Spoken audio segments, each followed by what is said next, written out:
Hello everyone. तो आइए आगे बढ़ते हैं अपने क्लास 12 के चैप्टर पे। तो आज का टॉपिक है हमारे पास डायरेक्टिंग। ठीक है, तो डायरेक्टिंग पे अगर हम लोग आते हैं तो सिंपली बात है कि डायरेक्ट करना मतलब किसी चीज को कमांड करना या किसी भी पर्सन को कमांड करना कि आपने ये काम करना है। जैसे हम लोग अक्सर बोलते हैं ना कि just please shut the door, ठीक है, या फिर ओपन द डोर, ठीक है, ड्रॉ द कर्टेन्स। तो ये क्या है, हम उसको कमांड कर रहे हैं। क्लियर।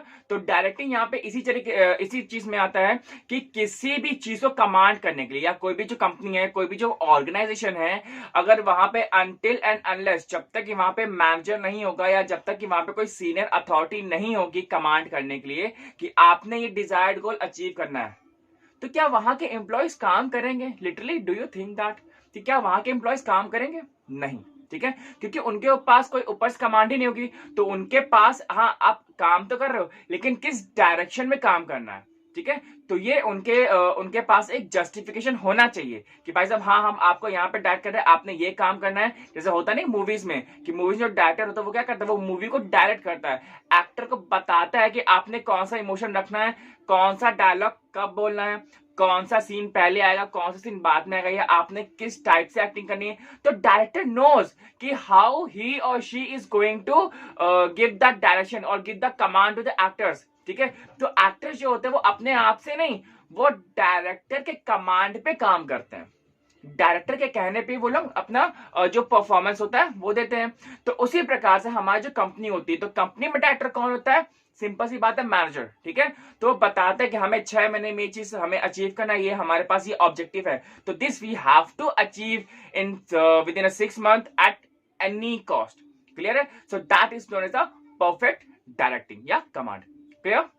यहाँ पे डेफिनेशन दिया हुआ है, देखिए क्या है मीनिंग। देखिए पहले कि directing is that part of the management process which actuates the member of the organisation to work efficiently and effectively for the attainment of the desired objective. ठीक है, तो मतलब हमारा कॉमन जो ऑब्जेक्टिव सेम ही रहता है बट इफेक्टिवली हमें जो एक्यूरेसी आनी चाहिए उस काम में। क्लियर है? ये नहीं कि काम आप गलत कर रहे हो। ठीक, तो यहाँ पे एक डेफिनेशन है यहाँ पे कि direction consist of the process of techniques utilised in issuing instruction and making certain that operations are carried out as plan. Clear है? तो जो भी हम लोग डायरेक्ट कर रहे हैं, जो भी हम लोग कमांड कर रहे हैं, जैसा हम लोगों ने प्लान किया हुआ था पहले, उसी टाइप से हम लोग यहाँ पे चीजों को एग्जीक्यूट कर रहे हैं। क्लियर है? प्लानिंग हमारा पहले का प्रोसेस था। ठीक है, अब जब मूवी बन रही है तो मूवी को पहले प्लान किया गया ना, एक स्टोरी बनाई गई है, एक स्टोरी लिखी गई है। अब जब स्टोरी वहां पे हमने लिख ली है तब जाकर के हम लोग क्या कर रहे हैं, उसको एग्जीक्यूट कर रहे हैं। तो वहां पे डायरेक्टर कमांड कर रहा है कि हाँ भाई साहब आपने ऐसा करना है। ठीक है, तो आइए आगे बढ़ते हैं हम लोग फीचर्स पे। तो डायरेक्टिंग के फीचर्स देखते हैं क्या है। सबसे पहला हमारे पास है मैनेजरियल फंक्शन, नेक्स्ट है कॉन्टिन्यूस प्रोसेस। तो पहला जो मैनेजरियल फंक्शन है, तो यहाँ पे इसका मतलब ही है कि जिसके पास ही हमारे पास अथॉरिटी होती है वही हमारा सामने वाले को डायरेक्ट कर पाएगा, वही हमारे एम्प्लॉयज को डायरेक्शन दे पाएगा कि आपने किस डायरेक्शन में काम करना है या क्या काम आपने करना है। क्लियर। तो अगर आपको कोई भी कमांड दे रहा है तो दैट मीन्स कि जो कमांड दे रहा है वो आपसे ज्यादा सुपीरियर है, उसको मालूम है कि ये काम कैसे होगा या XYZ जो वर्क है वो कैसे होगा। क्लियर है? जैसे कि आपके स्कूल में क्या होता है कि आपके जो क्लास टीचर है वो आपको पढ़ाती हैं, ठीक है, या जो टीचर्स होते हैं वो आपको पढ़ाते हैं, आप टीचर को नहीं पढ़ाते हो। क्लियर है? Your parents are guiding for your betterment और फॉर योर ब्राइट फ्यूचर। तो वो आपको बताते हैं कि आपने क्या क्या करना चाहिए, क्या कौन कौन से कोर्सेज अवेलेबल हैं 12th के बाद। तो यहाँ पे हमें मालूम है कि भाई साहब जो बड़े जो लोग होते हैं वो हमें एक अच्छी गाइडेंस देंगे। सो दैट मीन्स कि वो हमें मेंटर कर रहे हैं। क्लियर है? तो मैनेजर का काम ही होता है सामने वालों को मेंटर करना। ठीक है, नेक्स्ट है यहाँ पे कॉन्टिन्यूस प्रोसेस। अब यहाँ पे कॉन्टिन्यूस प्रोसेस क्या हो सकता है? देखिए, अगर यहाँ आसान भाषा में बात की जाए तो लर्निंग नेवर स्टॉप्स।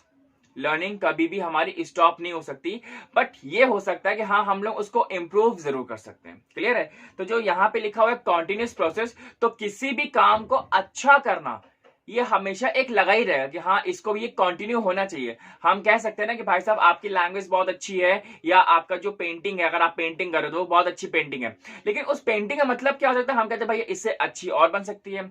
आपने बना लिया, फिर इससे भी अच्छी और बन सकती है, इससे भी अच्छी और बन सकती है। तो that is a continuous process. Clear है? ये नहीं हो सकता कि आपने बिल्कुल हाँ यहाँ पे आपने ये कोई डिजायर्ड अचीवमेंट अचीव कर लिया है तो नहीं अब कुछ नहीं हो सकता भैया, आप तो अब मास्टर हो गए, नहीं ऐसा नहीं है। शायद कहिए कभी सचिन ने भी कुछ गलतियां की होंगी या महेंद्र सिंह धोनी ने भी कुछ गलतियां की होंगी, तो धोनी भी अपना गेम इंप्रूव करते रहते हैं, सचिन भी अपना गेम इंप्रूव करते रहते हैं। तो that is a continuous process. ठीक है, नेक्स्ट हम लोग आएंगे creative function, pervasive function. Creative जैसे आप जानते हो कि डायरेक्शन मूवी का, कोई डायरेक्टर बहुत ही अच्छी मूवी बनाता है और कोई डायरेक्टर कतई गोबर मूवी बनाता है। ठीक है, तो मतलब कि क्रिएटिविटी आपके पास कैसी है। ठीक है, अगर आप क्रिएटिव हो तो आप चीजों को अच्छे से मैनेज कर सकते हो, आप अच्छे से अरेंज कर सकते हो, लेकिन अगर आप क्रिएटिव नहीं हो तो फिर गया भैया।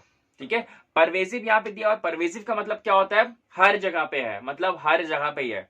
ऐसा कोई इंसान होता है जो खाना ना खाए, ठीक है, खाना हर जगह कोई सबको ही खाता है, लेकिन बस ये होता है एक प्रेजेंटेशन होता है। अच्छे रेस्टोरेंट में जाओगे तो आपको बहुत ही अच्छे सजा धजा के देंगे खाना, लेकिन अगर आप ढाबे में जाओगे तो शायद को आपको एक नॉर्मल थाली में देते हैं। ठीक है, तो लेकिन खाना जो होता है हर जगह होता है, इसीलिए हमारा जो डायरेक्टिंग जो होता है, जो मैनेजर्स की जो मैनेजरियल एक्टिविटी होती है, वो भी हमारे पास हर जगह होती है। ऐसा नहीं मतलब नहीं सिर्फ यहाँ पे ही है या इधर नहीं है। ठीक है, वो हर जगह होती है।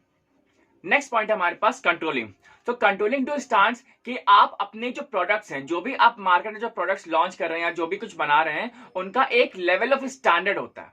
स्टैंडर्ड का मतलब क्या होता है, जैसे आप मैगी ले लीजिए, ठीक है, आप डोमिनोज ले सकते हैं, आप KFCs ले सकते हैं, ठीक है, या जितने भी जो कुकीज वगैरह जितने बिस्किट्स आते हैं वो ले सकते हैं। तो जो भी आप चीज खा रहे हैं, तो इनफैक्ट होता क्या कि उसका एक लेवल होता है, उसका एक स्टैंडर्ड होता है। ठीक है, तो कंपनीज ऐसा क्या करती है कि मतलब उनका कुछ भी आप कभी भी खाइए, टेस्ट हमेशा एक ही रहता है। ऐसा इस वजह से होता है बिकॉज जो कंपनीज होती हैं हमेशा जो अपनी जो क्वालिटी जो होती है उस पर ज्यादा फोकस करती है। They do not bother about the quantity, they do bother about the quality. उनकी क्वालिटी कैसी है। आप टोमेटो सॉस, बहुत सारे ब्रांड्स बनाते हैं टोमेटो सॉस, आप उसे खा लीजिए, लेकिन 2 टोमेटो सॉस जिनका कोई कंपैरिजन नहीं, एक तो किसान टोमेटो सॉस और एक मैगी का टोमेटो सॉस, मतलब इसका तो मार्केट में कोई कंपैरिजन है ही नहीं। समझ में आया।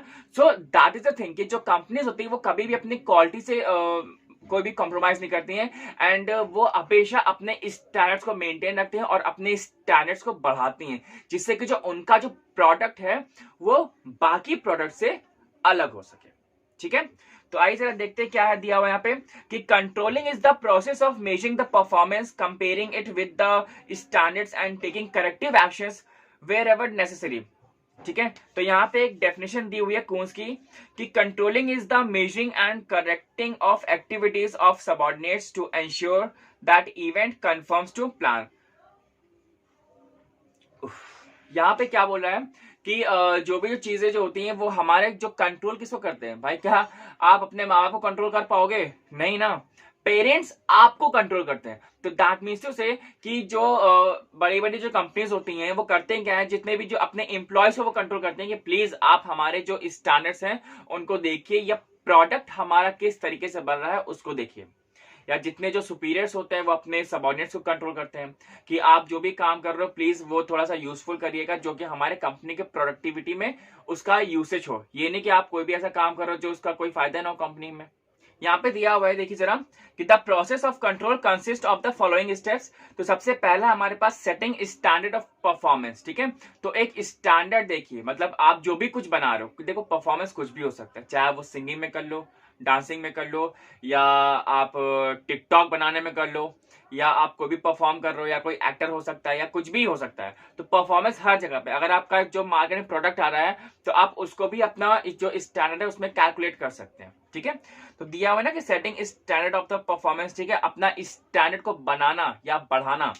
ठीक, measuring actual performance, comparing actual results with the standards. ठीक है, जो हमने जो नई चीजें बनाई हैं, आपका जो स्टैंडर्ड है जो आपने सेट किया हुआ है, आप उसका रिजल्ट देखिए भी तो कि क्या लोग उसको पसंद कर रहे हैं कि नहीं कर रहे हैं, कि बस आप बनाए जा रहे हो लेकिन आप मार्केट में नहीं देख रहे हो कि मार्केट में लोग उसको पसंद कर रहे हैं कि नहीं कर रहे हैं। ये नहीं होना चाहिए। आपने अगर कुछ नया इंप्रूवमेंट किया हुआ है तो प्लीज आप उसको देखिए, आप अपनी परफॉर्मेंस को या अपने उस प्रोडक्ट को कैलकुलेट करिए कि क्या मार्केट में हमारा कैसा प्रोडक्ट परफॉर्म कर रहा है। ठीक है, नेक्स्ट हमारे पास analysing causes of deviations and taking the corrective decisions. ठीक है, उसको एनालाइज करना, अपनी स्टडी को देखिए, पढ़िए, और फिर जो रिक्वायर्ड जो क्या कहते हैं कि जो करेक्टिव डिसीजंस हो सकते हैं आप उसको लीजिए करके। ठीक है, नेक्स्ट टॉपिक हमारे पास कोऑर्डिनेशन। ठीक है, अच्छा, कोऑर्डिनेशन आते ही दिमाग में हमेशा एक चीज आती होगी, जब भी हम लोग कोई ग्रुप डांस करते हैं या फिर जब हम लोग ग्रुप में जब सिंगिंग करते हैं, तो जब सिंगिंग कर रहे होते हैं तो सभी लोग एक ही टाइप का गा रहे होते हैं, ठीक है, सब लोग एक साथ गा रहे होते हैं। और जब हम लोग कोऑर्डिनेशन, जब हम लोग डांस कर रहे होते हैं, तो सभी के, मान लीजिए कि 10 मेंबर्स कर रहे हैं अगर डांस, तो 10 के 10 एक ही टाइप का, एक ही तरीके से डांस कर रहे हैं इन अ सिंगल टाइम, ठीक है। तो that is all about the coordination, that is the harmony, ठीक है। That is a relationship between two और मोर पर्संस, कि आप दोनों में कोऑर्डिनेशन कैसा है। ऐसा आता है कि नहीं आता है, ठीक है। जैसे पेरेंट्स में होता है, माँ बाप में होता है, मदर फादर में होता है, ब्रदर एंड सिस्टर में होता है, कि आप दोनों में कोऑर्डिनेशन कैसा है। तो यही चीज हमारा यहाँ पे भी बताया जा रहा है कि कोऑर्डिनेशन हमारे यहाँ पे मैनेजमेंट में कैसा होता है। तो देखिए क्या दिया हुआ मीनिंग, कि coordination means the harmonising, synchronising and unifying the individual efforts, ठीक है। तो हमारे पास जो इंडिविजुअल एफर्ट्स आप कितना डाल लो, जब हम लोग डांस कर रहे हैं, तो अगर सभी लोग एक टाइप का डांस करेंगे तभी ना तो हमारा वो ग्रुप डांस कहलाएगा, ठीक है। 10 लोग डांस कर रहे हैं, 9 लोग एक स्टेप कर रहे हैं, एक अकेला अलग स्टेप कर रहा है, तो क्या वो कोऑर्डिनेशन में आएगा? बिल्कुल नहीं आएगा, ठीक है। तो हमें जितने भी मेंबर्स हैं, अगर सब लोग गा रहे हैं तो हमें एक साथ गाना चाहिए, और हम लोग अगर डांस कर रहे हैं तो सब एक साथ ही डांस करना चाहिए। क्लियर है? देखिए, हर एक का जो अपना अपना पोटेंशियल होता है डांस करने का, सिंगिंग करने का, या बिजनेस में या कंपनी में काम करने का, वो अलग अलग होता है। लेकिन क्या आप उस कंपनी के साथ काम कर रहे हो कि नहीं कर रहे हो? जो कंपनी ने एक डिजायर्ड गोल रखा हुआ है, जो एक उसका एक डिजायर्ड ऑब्जेक्टिव है, क्या आप उस ऑब्जेक्टिव को अचीव करने के लिए कर रहे हो कि नहीं कर रहे हो, कि सिर्फ अपने ही ग्रोथ के लिए कर रहे हो? ऐसा नहीं होना चाहिए, ठीक है। तो यहाँ पे कोऑर्डिनेशन इसीलिए कहा गया है कि अगर हम लोग सब लोग कंपनी के ग्रोथ के लिए काम करेंगे, तो अल्टीमेटली कंपनी तो ग्रोथ करेगी, पर साथ ही साथ हम लोग भी ग्रो करेंगे। लेकिन अगर आप ये सोचो कि कंपनी जाए भाड़ में, हम ही ग्रो कर लें, वो बहुत अच्छी बात है, तो अल्टीमेटली क्या हो जाएगा कि आप तो कुछ टाइम के लिए तो ग्रो कर जाओगे, लेकिन जब कंपनी ग्रो नहीं करेगी तो आपका भी क्या हो जाएगा? इंक्रीमेंट नहीं होगा। समझ में आया? दिया हुआ है ना कि coordination means harmonising, synchronising and unifying the individual efforts toward the common objective, and according to the field, to coordinate is to harmonize all the activities of an organization so as to facilitate its working and its success, ठीक है। तो मतलब एक साथ काम करना चाहिए, लग के करना चाहिए, दिलो दिमाग से काम करना चाहिए, जिससे कि हम लोग एक कॉमन ऑब्जेक्टिव को अचीव कर सके। आइए आगे बढ़ते हैं। अब नेक्स्ट टॉपिक हमारे पास distinction between the coordination and cooperation, ठीक है। तो अब कोऑर्डिनेशन और कॉपरेशन दोनों अलग अलग एस्पेक्ट हैं। अब इनमें डिफरेंसेस क्या है? देखिए, कोऑर्डिनेशन हम लोग डिस्कस कर चुके हैं कि कोऑर्डिनेशन हमारे पास क्या है, कि सिंपल, जब गा रहे हैं तब सब लोग एक साथ कोऑर्डिनेट, ठीक है। और जब हम लोग डांस भी कर रहे हैं तब भी पूरा हमारा ग्रुप क्या है, एक ही टाइप का डांस कर रहा है, दैट इज अ कोऑर्डिनेशन, ठीक है। तो वहां पे जब हम लोग एक ही साथ काम करते हैं तो हमें उसको बोलते हैं कोऑर्डिनेशन। कंपनी के रिस्पेक्ट में देखा जाए तो वहां पे क्या है कि जब हम लोग सभी इंप्लॉइज जो होते हैं, चाहे वो टॉप लेवल मैनेजमेंट हो, चाहे वो मिडिल लेवल हो, चाहे वो लोअर लेवल हो, ठीक है, जब हम लोग सभी लोग एक साथ काम करते हैं just to achieve that specific goal, ठीक है, किसी एक गोल को अचीव करना होता है, तो हम लोग वहां पे आ जाता है हमारे पास कोऑर्डिनेशन, ठीक है। तो कोऑर्डिनेट करना, ठीक है, सभी लोग एक ही गोल को अचीव कर रहे हैं, तो that is the coordination. Clear है? नेक्स्ट हमारे पास आता है कॉपरेशन। अब कॉपरेशन आप ऐसे समझिए जैसे जिस रूम में आप बैठ करके ये वीडियो देख रहे हो, ठीक है, तो उस रूम में जितनी भी चीजें रखी हुई हैं, जब आपका वो रूम व्हाइट वॉश होगा तो सिंपल सी बात क्या कि पहले वो सारी चीजें हटाई जाएंगी और फिर व्हाइट वॉश होगा, उसके बाद रखी जाएंगी। तो वो रखने में क्या होता है, आप भी हेल्प कर रहे हो, आपका भाई है या आपकी दीदी है या फिर आपके जो पेरेंट्स हैं वो भी हेल्प कर रहे हैं। तो सभी लोग कुछ कुछ सामान लेकर के आते हैं और अपनी अपनी स्पेसिफिक प्लेस पे वो रखते हैं। तो दैट इज द कॉपरेशन, ठीक है, कि कॉपरेट कर रहे हैं। कौन कर रहा है? आपके माता पिता, आपके भाई बहन आपको कॉपरेट कर रहे हैं सामान लगाने में, चीजों को सेट करने में, ठीक है, घर को सुंदर बनाने में। तो वहां पे आ जाता है हमारे पास कॉपरेट, ठीक है। कॉपरेट तो करिए। होता क्या है अल्टीमेटली कोऑर्डिनेशन में क्या होता है, सभी लोग एक ही ऑब्जेक्टिव को अचीव करने पे लगे हुए हैं। लेकिन कॉपरेट में क्या होता है, कॉपरेशन में, कि सिंपली यहाँ पे ये होता है कि जो अलग अलग जो इंडिविजुअल होता है वो अलग अलग काम कर रहा होता है, लेकिन काम अलग अलग है, लेकिन ऑब्जेक्टिव सबका एक होता है, ठीक है। कोऑर्डिनेशन में काम सभी लोग एक साथ कर रहे होते हैं और सब लोग एक ही ऑब्जेक्टिव कर रहे होते हैं, लेकिन यहाँ पे जब कॉपरेशन में आते हैं तो काम सब लोग अलग अलग कर रहे होते हैं, लेकिन सबका जो अलग अलग काम करने का जो मोटो होता है, जो एम होता है, वो एक ही होता है, just to achieve that goal. ठीक है, मेरा एम था कि भैया हमें अपने कमरे को सुंदर बनाना है, तो हमने बनाया और सबका हमें हेल्प मिल गया, वो भी अच्छी एक बात हो गई।